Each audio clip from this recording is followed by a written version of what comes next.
Hello বন্ধুরা, আমি মনিকা। তোমরা দেখছো আমার চ্যানেল মনিকা কুকিং ব্লগ। আজকে নিয়ে আসলাম তোমাদের জন্য নতুন একটা রেসিপি।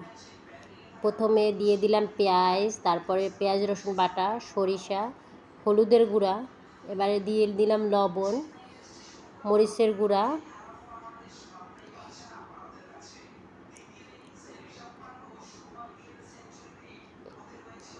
আলু বেগুন কুচি করে কাটা, ওইটা দিয়ে মেখে নিব। মাছ দিয়ে দিলাম, চাপাশি মাছ আর মরিচ কুচি দিয়ে এবার মেখে নেব।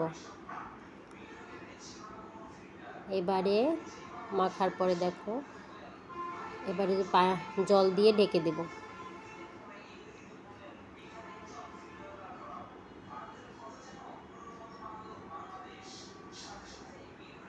এবারে ঢাকা তুলে দেখো প্রায় হয়ে গেছে রান্না। এবারে দিয়ে দিলাম জিরার গুঁড়া, ভেজে রাখা জিরার গুঁড়া, আর সামান্য একটু লবণ দেব, কারণ লবণ একটু কম হয়েছে। নামানোর আগে দিয়ে দেব একটু চিনি আর